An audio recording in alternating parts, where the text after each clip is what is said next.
निजी blood bank बिना CMO की मंजूरी के लगा सकेंगे रक्तदान शिविर। चारों तरफ से उठे विरोध के सुर। निदेशक स्वास्थ्य सेवाएं Haryana state blood transfusion council की ओर से सभी सीएमओ को जारी पत्र में कहा गया है कि प्रदेश के निजी लाइसेंस धारक ब्लड बैंक को रक्तदान शिविर लगाने के लिए सीएमओ को अग्रिम अनुमति की जरूरत नहीं है। केवल संबंधित सीएमओ को ब्लड कैंप के बारे में जानकारी देनी होगी। एक साल में 5.50 लाख यूनिट एकत्रित होता है ब्लड। हरियाणा में 42 सरकारी और 104 निजी ब्लड बैंक केंद्र हैं। सालाना हरियाणा में औसतन 5.5 लाख यूनिट ब्लड रक्तदान शिविरों में एकत्र किया जाता है। इनमें से 3.40 लाख यूनिट रेड क्रॉस के माध्यम से एकत्र होता है, जबकि अन्य निजी केंद्रों द्वारा एकत्र होता है। तो महंगा पड़ेगी खून की कमी। इस समय सरकारी अस्पताल में दाखिल मरीजों को अगर खून की जरूरत है, सरकारी ब्लड बैंक से निःशुल्क मिल जाता है। अगर किसी निजी अस्पताल में दाखिल मरीजों को खून की जरूरत है तो सरकारी केंद्र से 1100 रुपए प्रति यूनिट ले सकता है, लेकिन प्राइवेट केंद्र में एक यूनिट की फीस 1550 है। इसके अलावा सिक्योरिटी के नाम पर भी कुछ पैसे लिए जाते हैं। कई बार इमरजेंसी में मनमाने पैसे भी वसूलने की शिकायतें मिलती है। सरकारी ब्लड बैंकों के इंचार्ज भी इस फैसले के खिलाफ आ गए हैं। उनका कहना है कि अगर ये फैसला लागू हुआ तो सरकारी केंद्रों में ब्लड की कमी होगी और निजी ब्लड बैंक मनमाने पैसे वसूलेंगे।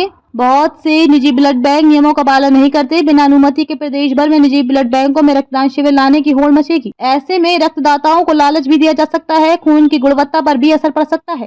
सरकारी ब्लड बैंकों में रक्त की कमी बढ़ेगी, जिसका गरीब आदमी को नुकसान होगा। जब तक सरकार इस आदेश को वापस नहीं लेती, तब तक अन्य जिलों से आकर शिविर लगाने वाले निजी ब्लड बैंकों की बजाय सरकारी ब्लड बैंकों के साथ ही शिविर किए जाएंगे। जल्द ही इस विषय पर सामाजिक संस्थाओं की बैठक बुलाएंगे और सामूहिक निर्णय लेने का प्रयास करेंगे। प्रीतपाल पन्नू, प्रधान निफा, national integrated form of artist and activist. सामाजिक संस्थाओं को यह है आशंकाएं। सरकारी केंद्रों में खून की कमी होगी, निजी केंद्रों में मनमाने रेट वसूले जाएंगे। खून की गुणवत्ता पर भी असर पड़ सकता है। रक्तदान के समय लापरवाही के मामले आ सकते हैं। निजी केंद्रों पर सरकार की निगरानी कम हो जाएगी। रक्तदान शिविरों के लिए प्रदेश में होड़ मचेगी।